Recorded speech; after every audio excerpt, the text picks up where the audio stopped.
Hey, welcome to ChuckChat News and Notes for June 22nd. This has been another big full week with lots of things going on. I'm going to jump right into it and we'll move through this as quick as we can. I did actually go back and added an accelerated to the what move this week because there's been a couple that actually are going forward, and I'm also going to start to be a little bit harder of a grader, I think, on some of these because some of these things it would show up as advanced every single week if I continue to follow the base pieces. So Fable 5, Mythos 5, and the models and lab capability pieces, I'm going to say that held firm to where it was because there's no new news. It has not moved forward. We don't have those models out. There's some new open source models that do make a good difference, and so that's exciting news. They're up there right close with the frontier models, but it's still not quite the same. I would say it's about the same. Workflows, not models.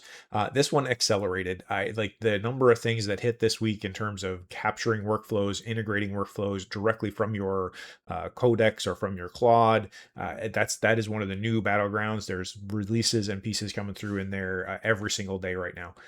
Safety, trust, and regulation. A lot is going on inside of here. I'm going to say it advanced. It didn't accelerate. There's so many things that are now starting to kick in. Everything from how does the government actually control different pieces to who and where does the money go. Then you got compute, capital, and power. Big moves inside of here. SpaceX and the acquisition that happened there. Some of the national moves around power and data centers being now a national controlled thing that has to stay up. That's new news, and that's a big one. And then innovation, health, and science. There's some things that did advance. There's some really cool things that came out over the course of the last week, including regrowing of limbs as a potential future. Then the human layer, some a very interesting study, one that I'm very excited about. But I'm going to say it held. There was no new real major developments inside of here around people and people power, and the same thing on the embodiment in the physical world. There's some very interesting things that happened this week, and I will hit on those because I think there'll be some ramifications, like how a robot remembers and what it can remember and for how long. So we're going to jump right in on the strategic infrastructure side of things, and the first big cluster is around AI. Is not just software; it is the power, and I've been talking about power forever. It's the model source, it's trade policy, it's all over the place. It's all of software at this point. So this one is one that was I reported on this before that, hey, this was maybe in October is when they were talking about it being able to do it, and $60 billion to acquire Cursor seemed like a both crazy number, and the fact that Cursor would let themselves be acquired at that point. But they had just finished a round of funding, but they have moved forward with the big money to payday, I guess, from going public within SpaceX. They've now added that as an asset. I think there's going to be secondary ramifications of this because it is one of the most used coding platforms. It uses all of the different models. If SpaceX is going to continue to have XAI as part of it and the pieces that go inside of there, I think we're going to see some juggling around. But I think also with the rush here, they're looking to become an infrastructure provider as well to all of them. And so I think there's going to be not just software and software development, which we're continuing to see is one of the biggest paces to be able to move into the enterprise, but also around how that is accessed, what is agentic, how does that actually scale to get value for any corporation. So this one is fascinating because this is yeah, local governments were suing against XAI. They were litigating against it around unpermitted natural gas turbines, and there's some different rules in the Memphis area around what you can do, what you can't do on private and other locations. And the the federal government, the DOJ, sided with XAI on this because they said that you can't mess with this power supply because it could undermine national economic and energy security. So it is now an asset at a national level, a national security level, and so that infrastructure trade-off is becoming explicitly governmental as well. So this is going to have more than a little bit of ramifications. They've got plans to add more, and that's one of the fastest ways to be able to add in power is the jet turbines being able to push those things through. And so I think we're going to continue to see here. And then it's not just there; it's in talent, it's chasing all across the value chain in terms of where things are going through. Now, this one came out this morning, and I had to rush to kind of to include this here, but this came out on Reuters. It's been in talk for a while, and there's different proposals on how you might go about being able to get the general public to be able to profit from the growth of AI and the capabilities of AI. This article covered a number of those different ones, everything from Bernie Sanders, 50% of the companies should be owned by the government, to taxes should go through, to a wealth distribution fund, to partial investment from the nation state, to many other different models are possible. And there's a number of different studies that are underway to be able to do that. The hard part about all of this is, okay, if you do have a government that is now partly owner of one of the AI engines that's driving for the rest of the world as well, how do you regulate that? Are you at risk of saying, okay, well, we're not going to regulate this one quite as strong because we want this one to go faster and we want these other set of capabilities? Do you end up with some weird competitive pressures through there? How do other governments and nation states actually act on that as well? We're already starting to see the desire for a nation state AI and control sovereign AI. This is just going to do things to accelerate that as it starts to hit. It is really important. It's something that we need to figure out as a society and governmentally as well, but it's not something that I think is going to happen now. Not right away, but it is something that we will need to sort through. The Fable and Mythos still not turned back on, but this continues to be noise. There's so much going on in here, and it's one of the ones where, I think partly it's a tiff between Anthropic and the Trump set of government entities. Partly this is hey, they were too successful in their marketing around, this is so powerful a model, we can't let you have it. And so, yep, you're right, it's too powerful a model, we can't let everyone have it. But now you've got security leaders signing off on this large petition around, hey, no, we really need these models in order to be able to defend ourselves, and so we got to do something around that. There's lots of opinions, and Anthropic is saying they're confident they will get through there. They're in meetings with the government around what they could do, and because it goes into what should controls actually be. There's statements from numbers of other different pundits around things like, hey, what by shutting these things off, what we're actually doing is we're encouraging other people to go to open source models, so they could go to the Chinese models or things along those lines, because people want to be able to control it and have it and run it themselves. We've shown that we could just take it away at a moment's notice. This incents other nation states to be able to do that. I do expect this to come to a head very soon, so I would expect by next time that I'm talking, next ChuckChat, we should have some answers on what's going to happen and when it will happen, or maybe it will be already rolling out. AI security and global trade reality. So you've got the European Union governments talking to Trump and talking to the US government around, hey, we need to be able to ensure that we get access to these things as well. It's very important. While at the same time, they're also pursuing their own sovereign nation capabilities in terms of AI. The blacklisting pieces that I talked about last week of some of the different AI companies or companies that are generating AI, they do a bunch of other different things there as well in China, has been put on indefinite hold, which points to trade and other things going through. If they did think it was really truly unsafe, I would like to think that they would stop it. But at the same time, how do you balance that restriction and negotiation and cross nations, and how do you make it so that the models that you want to win as a nation state are the ones that are winning? Because it's going to be about values, right? How those things go through it and how far it is they go along. This is one where this is a tricky situation. The only way to put that one. So there is legislation working its way through government right now around how to essentially protect children, right? It's a good banner political thing to do. I mean, protect the children. But there's a set of laws that are basically around how do you hold the AI companies, the social media companies accountable for potential harm. And there are, with the loss of the Google and Facebook one suit here early this year with the consequences of like $8 million, something along those lines.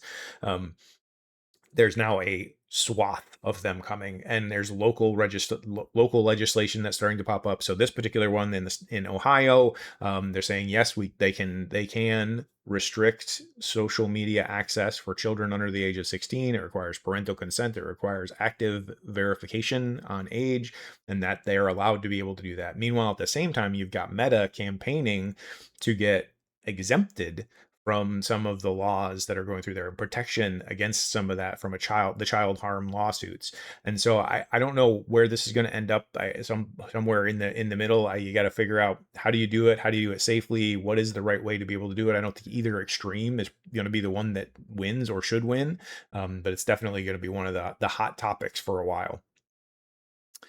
The new AI operating model. So at the heart of enterprises are where AI is really going to be heavily used, and where you're going to see value, or where you're going to see a failure to capture value. And so there's been a number of different moves in this space to be able to help with some of that. So I was really excited by this particular paper, and it's well worth the read. It's not a hugely long paper, but the Anthropic released this. They did a study around roughly 400,000 Claude sessions. They distilled it down, and basically it showed some of the things that we've talked about before, where you have to act like a manager when you're managing these different agents. You have to actually be thinking ahead and be steering in the right different directions.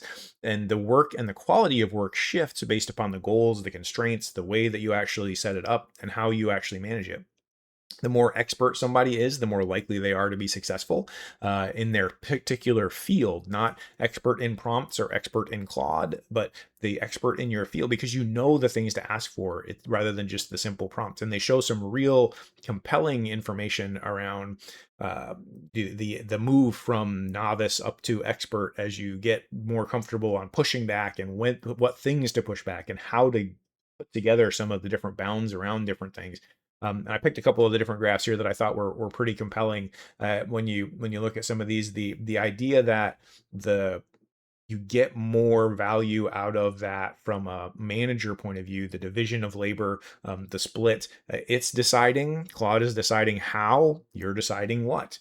This has sort of been the management split for a long time. Those practices are still the same. It's not just coding. They also showed in multiple other different disciplines what the impacts there were, and how those ones are actually working as well. So your model is not your moat. This was a paper that was written, and we've talked about this before too. Like if a particular model can be taken away, you got to be able to have multiple models to be able to do this. But so Satya Nadella wrote this as a blog post, basically emphasizing that companies should be thinking about how do they distill their own logs, build their own learning loops, be able to use multiple different models, be able to keep some of that knowledge inside. Now, I could say judgmentally a little bit that that strategy does serve Microsoft and Azure, and really any of the cloud providers that are going to have multiple different models and serve and have those different ecosystems. But this is a very business forward point of view, right? You want to be able to have your own durable advantage, and the moat, if you're throwing everything into AI and you're just using AI, that is not going to give you a durable advantage. It's not going to set you apart from your competitors. So you have to have ways to be able to have your own learning loops, to be able to build those, and to be able to bring that piece forward. So couple of different studies, and these don't seem like they're quite the same thing, but trust me, this is the same problem, different angles. So McKinsey had they argued, hey, healthcare companies have AI. They have it already. In order to get value out of it, they have to change how they operate. They have to move things differently. It's actually a well thought out piece, as much of the content that comes out of McKinsey, go figure. But now the other side of this also, so the scaled agile framework, now there is an AI native safe AI native scaled agile framework. So how do you build software? How do you operate even companies at scale, at a large scale? They're now updating this. Everybody's trying to figure out, okay, how do you go AI native? What does that actually mean? How do you reinvent the process? And it is something where you have to essentially blow up the way that it works and go to a different model of interaction. So this next piece, I thought this is interesting. So the DeepMind folks wrote around their platform what they're doing with their roadmap to be able to say that this is how we're going to build safety in. It's going to be by looking at the number of different agents, and we're actually going to be managing them across. We're going to have different watchdog pieces. There'll be AI watching AI, because you can't have really, people can't keep up with all of the influx of information and news and the things to judge. But when you really dig into it, this is basically, it looks a lot like cybersecurity for people. It is the same agents and watching and logging and instrumenting and observing and seeing what's actually happening versus what's being reported that is happening. It looks a lot like it is for workforces. This is not a surprise, or it should not be a surprise to anybody who's really living in this space. So, uh, managing resources and visibility is a key. Every enterprise needs it. OpenAI is upping their game here. I wanted to throw this one in here just because it points to the push really for enterprise, and it also pushes to the shift that's happening of the flat licensing is going away. Right, they're starting to push. Anthropic has already moved in this direction. OpenAI is now moving in this direction of it's consumption-based pricing. You want to be able to see who's getting real value out of what is being done, and who's getting a little bit of value, of what's your power users, your contractors, who's feeding what different things and what's coming out of it, in order to be able to set that cascade of, if you're creating more value, you get more tokens. If you're not creating actual value and you're just using it to, I don't know, write a better email or something, maybe you don't get as many tokens. And so that's the tools, the visibility, and the way to be able to manage that is going to be important. So next, the workflow and the web. The interface is still a key thing on how are we going to continue to conduct commerce. The web was disruptive when it came along, and we moved from brick and mortars out to the web. As agents are starting to take action on behalf of individuals, we're going to continue to see even more disruption and different types of disruption as these things go through. So Claude and Codex are both pushing out these, and I think we're going to see a number of different other tools that do this sort of thing too. It becomes part of the scaffolding, the ecosystem around it, where it's exposing websites, it's exposing documents. It allows you to be able to have your work surface within that tool, but then also be able to expose other interaction modes for other people and their tools to be able to interact with as well. So you see artifacts, the generation of some of that stuff. This is the stuff that will disrupt Office, Microsoft Office, and things along those lines. It's not that they're not generating documents or Word documents or PowerPoints or other things, but by having it become living software that's interacting at the individual and human layer, I think that you're going to see this as a continuing growth in the reinvention of work and workflows. So the web, meanwhile, is being rebuilt for agents. The current mode of I think I want something, I go to the web, I search for what it is that I want, I find it, I then go through and I purchase it. We're going to see agents get interjected into the middle of that. And so very soon we're going to see this coming through, where Google and Chrome and on the phone is actually going to do agentic shopping for you. It'll go out, you can do a search, and then you can say, go find me the best possible price on this, and then go ahead and buy it. But meanwhile, we also saw research this week that came out that showed how easy it is to influence agents to do something else just by flooding Reddit. So this is going to be an area where what used to be SEO, used to be search engine optimization, now it's going to be agentic engine optimization. I think you're going to see a whole new set of pressures pop up inside of here for every single company that's trying to do business out there on the web. This is one where this is important from a human level. So this study actually shows that in education, secondary education in China, if they were provided with tools, they would do better, but they would spend less time on their homework, and they would not actually do as well on exams. However, if they spent the same amount of time studying, then they wouldn't have that learning loss. They would actually be accelerated in different capabilities. Now, the key takeaway here is not that AI itself is the problem. It's really the use. Like, we as humans need a certain amount of friction in order to be able to learn. So you got to figure out what is that Goldilocks process of what is enough friction to be able to bring it through, what's enough tutors to be able to do that, and how does it go about doing it. If it just gives you answers, you got an answer engine. An answer engine is great, and we modern society is built off of that. We Google everything, we find the facts. All right, I know how to fix this piece in my car. That's fantastic. But when you're trying to learn and learn how to learn, you got to be able to have the right set of engine capabilities that tie into that. So now onward and into science and medicine, some interesting things that happen in there. This one is really weird. I'm weird. It's interesting. It's a fun play, I guess. Midjourney and Midjourney Medical. This was not on my bingo board for this year. But when you think about what they're doing, they're using imaging to be able to do a full body scan of a person. They submerge in water. They have all these little speakers. It's well worth the click just to watch the video and see how this thing is actually going to work. And so they're like, all right, well, this is going to be like a body scan, it's like a CAT scan and like a whatever. So you're thinking, all right, great, this is going to be federally regulated. This will be a medical device for whatever. No, they're actually going to be starting in San Francisco first, but spas, day center spas, where you can get different treatments, and one of them is the body scan. And this points to more of this is a data gathering exercise. The more data that they have, and the more data you have, you'll be able to see from one instance to another instance what changed. Was something accelerating? Maybe we should do something about that. So it's not really a medical treatment thing. It's not an approved thing inside of there either. But how do you see all that stuff work together and then be able to actually turn into value? Definitely a thing to watch. So this one I thought was absolutely fascinating. So you got Harvard is working with Google, and they've produced this system called ERA. And what it is doing is it is actually coding and figuring out what software should be coded for scientific tooling. So it's moving upstream from just the discovery and the factoids to what should be built so that we can actually do more science, so that we can unlock other different things. So coding to science is the next big wave where everybody's pushing. And to that end, you see from Google, one of the people who was responsible for AlphaFold leaving, John Jumper left Google, and now he's joining Anthropic. Anthropic has been stellar in coding, but they're not as strong in science. And so I think that's the reason for this particular move, why they recruited him, why they're pulling him in there, and he wants to be able to make a difference, I'm sure.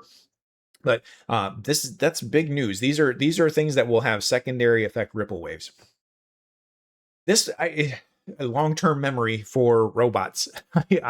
So the human memory, we have an approximation of things that go through there. If you have enough memory and storage, you could actually essentially record this. And this is basically what this they got so many A's in there. I don't know how else you should say it. But memory framework. But think about it like a RAG for robots, where it's storing all these different information. They can then go back and search across the different things and be able to bring that in. But for the physical world, you can search it later to be able to find something and reconstitute something.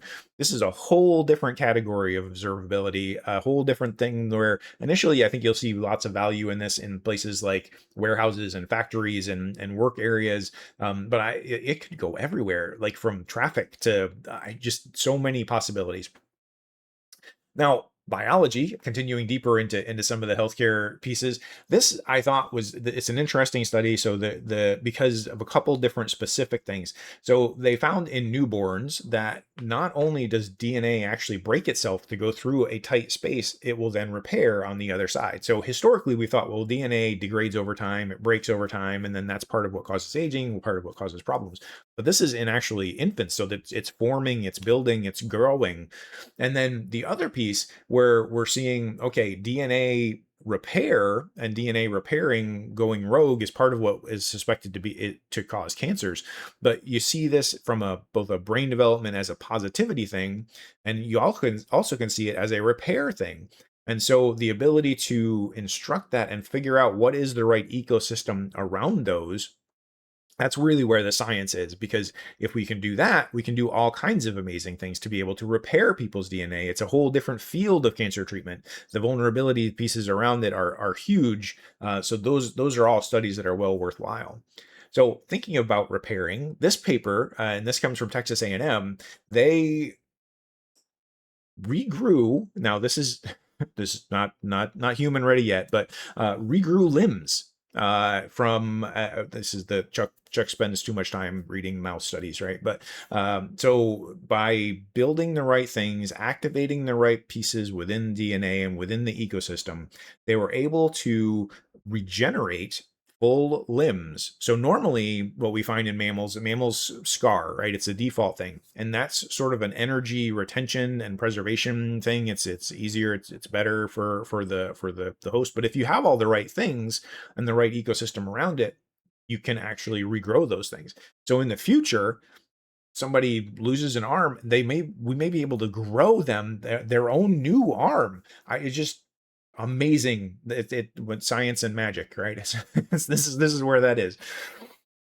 So to that end, there are still so many things. Like the human body and I've talked about this numerous times, that is, every human on the planet is unique. Your DNA chains make us unique, but the ability to we are still learning on a very regular basis what was going on. Then there's even new discoveries that are happening now. So there was we one of the conjectures was that major plagues and things like that started to happen when we grew into cities, but we've now found one that even 5,000 odd years ago, in a plains walking group, they actually experienced a plague, and that many folks died in that lethal plague in Siberia.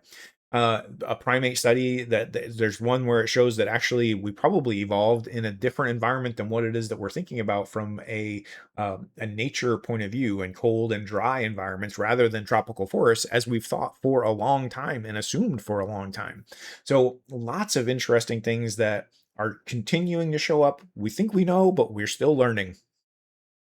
This one I threw in here just because it provides hope for some folks from a pain management point of view, but two, I also find this is the interesting aspect of science. So they're finding now that they can use cannabis and THC and be able to use that with treatment. Again, this is from mice.